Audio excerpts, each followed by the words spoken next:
بسم اللہ الرحمن الرحیم لقد جاءكم رسول من أنفسكم عزيز عليه ما عنتم حريص عليكم بالمؤمنين رؤوف رحيم نحمده ونصلي على رسوله الكريم اما بعد فاعوذ بالله من الشیطان الرجیم بسم اللہ الرحمن الرحیم رب اشرح لي صدری ويسر لي امری واحلل عقدۃ من لسانی یفقهوا قولی اما بعد عن ابی عبد اللہ جابر بن عبد اللہ الانصاری رضی اللہ عنہما ان رجلا سأل رسول اللہ صلی اللہ علیہ وسلم فقال ارأیت اذا صلیت الصلوات المکتوبات وصمت رمضان واحللت الحلال وحرمت الحرام ولم ازد على ذلك شيئا اادخل الجنہ قال نعم رواہ مسلم رحمہ اللہ۔ احادیث نبویہ کے بارے میں نے ایک بات اس سے پہلے بھی کہی تھی کہ احادیث کس پس منظر میں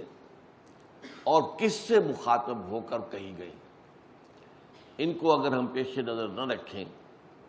اور کسی ایک حدیث کے اوپر اپنی نگاہ جما کر سارا کا سارا معاملہ اسی سے اخذ کریں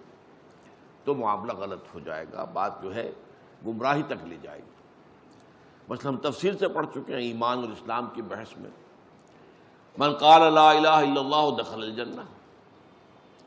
اب اگر صرف اس حدیث کو آپ لے لیں تو گویا کہ محمد رسول اللہ پر ایمان لانا بھی ضروری نہ رہا، کوئی عمل ضروری نہ رہا، من قال لا الہ الا اللہ دخل الجنہ۔ اب بعض حدیث میں آ گیا کہ من قال لا الہ الا اللہ خلوصا من القلب اخلاصا من القلب، اب ایک شرط عائد ہو گئی۔ اس کے معنی کیا ہوئے کہ اس کا مطلب یہ ہے خلوص کے ساتھ جو لا الہ الا اللہ کہہ رہا ہے اس کے سارے تقاضوں کو مانتا ہے، پورا کرتا ہے۔ تو اس طریقے سے یہ جو حدیث ہے جو آج ہم پڑھ رہے ہیں، حدیث نمبر 22 ہے یہ 40 نووی کی،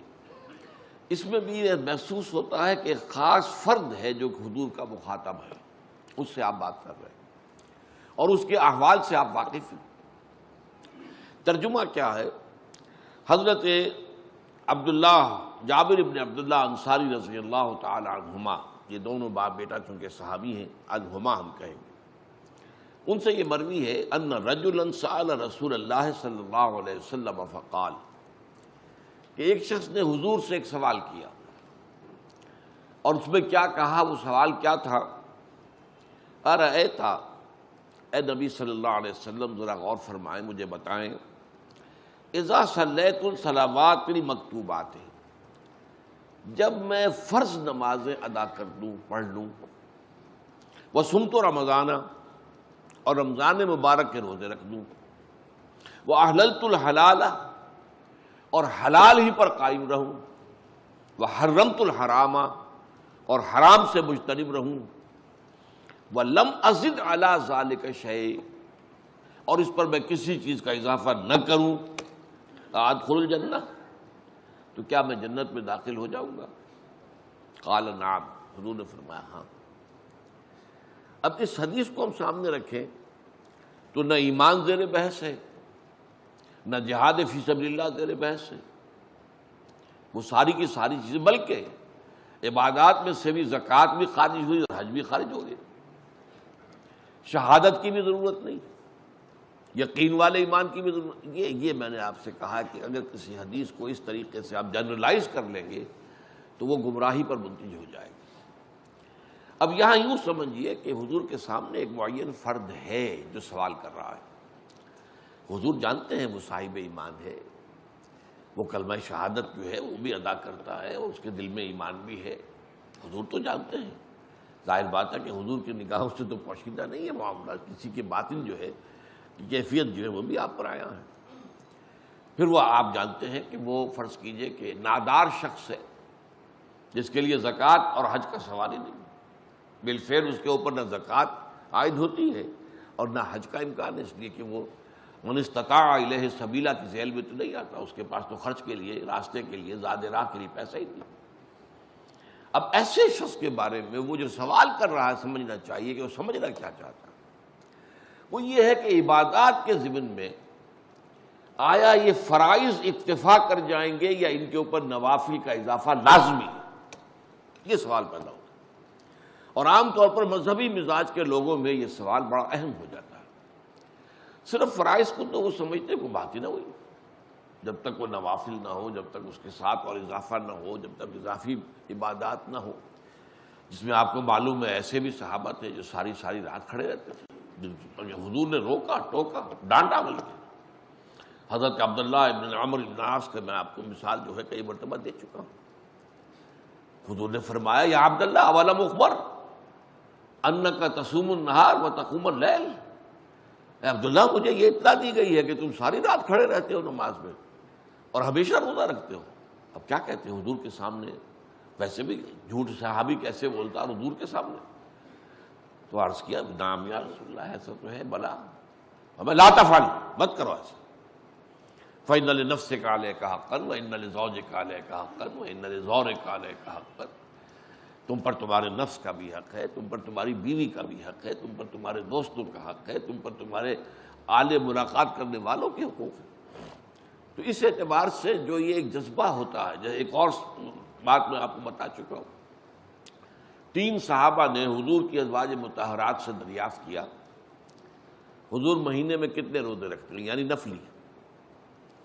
اور حضور رات کو کتنی دیر نماز پڑھتے ہیں۔ اب جب ازواج مطہرات نے انہیں صحیح بات بتا دی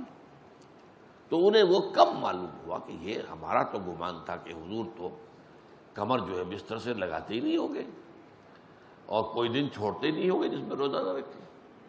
تقالوہا، انہوں نے قلیل سمجھا اس کو، لیکن پھر اپنے دل کو یہ کہہ کر تھپکی دی کہ ٹھیک ہے حضور تو معصوم ہے، آپ سے نہ کبھی گناہ صادر ہوا نہ ہونے کا امکان، اور اگر امکان ہو بھی تو پہلے ہی اللہ معاف کر چکا، لقد غفر اللہ ذنبک، اللہ تو معاف کر چکا، ما تقدم من ذنبک وما تاخر، ہمارے لیے اتنی عبادت کافی نہیں۔ ایک نے کہا میں تو پوری رات جو ہے نوافل ادا کروں گا، سوؤں گا نہیں، بالکل قبر اپنے بستر سے نہیں لگاؤں گا۔ دوسرے نے کہا کہ میں ہمیشہ روزہ رکھوں گا، کبھی ناغہ نہیں کروں گا۔ تیسرے نے کہا میں کبھی شادی بیاہ کے چکر میں نہیں پڑوں گا، یہ کنبہ اور خاندان، یہ جو 100 طرح کے جھمیلے اس کے ساتھ شروع ہو جاتے ہیں تو اس سے ظاہر بات ہے کہ اللہ کے ساتھ لو لگانا مشکل ہو جاتا ہے، میں نہیں کروں گا۔ حضور کو اطلاع ہوئی، بلایا، ڈانٹا، اور بڑا غیر معمولی انداز تھا آپ کا کہ آپ نے فرمایا خدا کی قسم میں تم میں سب سے زیادہ متقی ہوں اور سب سے زیادہ عبادت گزار ہوں، لیکن یہ جان لو کہ میں رات کو سوتا بھی ہوں، نماز بھی پڑھتا ہوں، روزے رکھتا بھی ہوں، لاغا بھی کرتا ہوں۔ ارأیت اذا صلیت الصلوات المکتوبات، حضور آپ نے دیکھا، غور فرمائیے کہ اگر میں جو فرض نمازیں ہیں وہ ادا کروں۔ اب مثلا ایک حدیث مجھے اور یاد آئی، فرض نماز کی اہمیت کو بیان کرنے کے لیے حضور نے فرمایا جس شخص نے عشاء کی نماز بھی جماعت کے ساتھ ادا کی اور پھر فجر کی نماز بھی جماعت کے ساتھ ادا کی، اس کے لیے پوری رات کا قیام لکھ دیا جائے گا۔ فرض کی یہ اہمیت ہے۔ تو اذا صلیت المکتوبات صلوات المکتوبات وصمت رمضان، اور میں روزہ بھی رمضان کے روزے رکھ دوں، باقی روزہ رکھنا آپ کی مرضی پر ہے، رکھیں ٹھیک ہے، لیکن وہ لازم نہیں ہے۔ نجات کے لیے لازم جو بیس لائن ہے وہ جو عبادات فرض، اس کے بعد جتنا آدمی اضافہ کر سکے، حالات کو بھی دیکھیں۔ بعض حالات ایسے ہوں گے کہ اس میں اصل اہمیت جہاد کی ہو جائے گی، قتال کی ہو جائے گی۔ اب ایسا حال بھی ہو سکتا ہے کہ اسلامی نظام قائم ہے، اسلامی حکومت قائم ہے، نظام خلافت قائم ہے، تو اب قتال کا معاملہ جو وہ حکومت کے ذمہ ہے، حکومت انتظام کرے گی۔ اگر کہیں 10,000 آدمی چاہیے، 10,000 آدمی نکل آئے چل جانے کے لیے، تو باقی آرام سے گھر میں سوئیں یا نوافل پڑھیں، ساری رات کھڑے رہیں، ٹھیک ہے۔ یہ تقرب بالنوافل کا موقع ہوگا۔ لیکن اگر اللہ کا دین جو ہے وہ مغلوب ہے، پامال ہے، اسے پاؤں تلے رودا جا رہا ہے، شریعت کی دھجیاں بکھیری جا رہی ہیں، اوامر کا استہزاء ہو رہا ہے، اور جو منکرات ہیں ان کی تبلیغ ہو رہی ہے، اس وقت آدمی نوافل میں لگا رہے، وہاں تو فرض ہو جائے گا امر بالمعروف نہی عن المنکر، جہاد، اس کی جو بھی تقاضے ہوں، اس وقت سارے تقاضے اس کو بیان کرنے کا موقع نہیں ہے، اس اصل شے وہ ہوگی، اس فرض کو ترک کر کے نوافل میں لگیں گے تو یہ نوافل منہ پر دے مارے جائے۔ اس کو بہت زیادہ نمایاں کرنے کے لیے میں مثال دیتا ہوں کہ ذرا سوچئے، جب دامن احد میں معرکہ جاری تھا اور صحابہ کی جان پر بنی ہوئی تھی، خود حضور کی جان پر بنی ہوئی تھی، آپ کو معلوم ہے آپ زخمی ہوئے ہیں اور اتنا خون آپ کا بہہ گیا ہے کہ آپ بے ہوش ہو گئے ہیں اور خبر اڑ گئی کہ آپ کا تو انتقال ہو گیا، شہید ہو گئے۔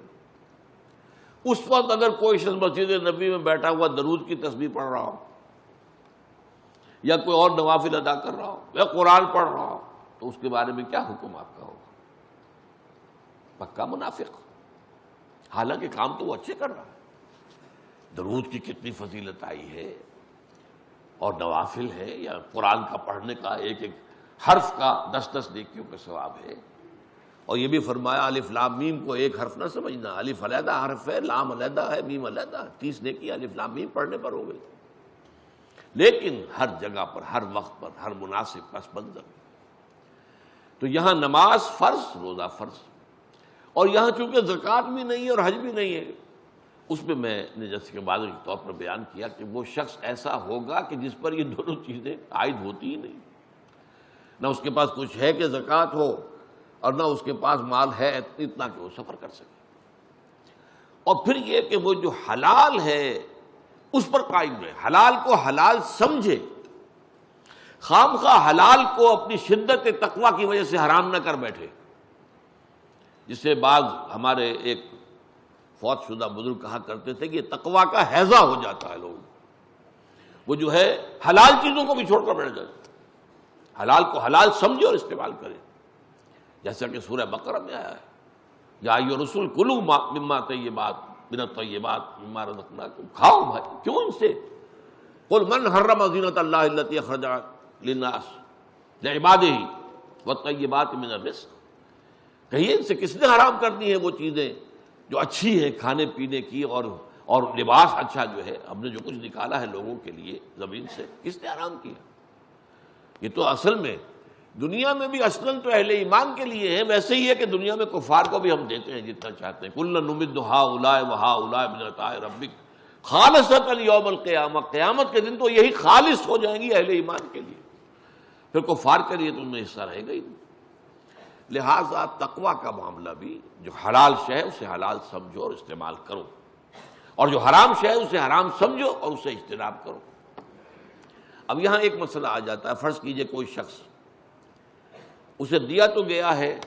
بکری کا گوشت کھا رہا ہے، بتایا گیا اسے کہ یہ سور کا ہے، اور وہ اسے سور کا سمجھ کر کھا رہا ہے، تو اب وہ سور ہی کھا رہا ہے۔ حرام کو حرام سمجھنا ضروری ہے،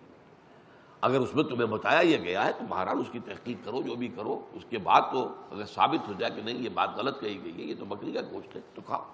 ورنہ نہیں۔ تو اگر میں یہ کر لوں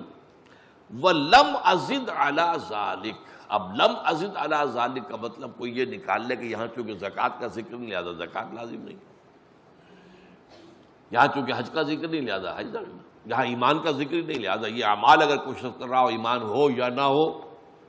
وہ تو بہرحال جنت میں جائے گا۔ یہ ہے جو کہ غلط نتیجے اخذ کیے جاتے ہیں۔ ایک پرٹیکولر، جس کو پی پی کال آپ کہتے ہیں، ایک بات جو ایک شخص سے معین سے کہی جا رہی ہے، اس کے مخصوص حالات کو پیش نظر رکھتے ہوئے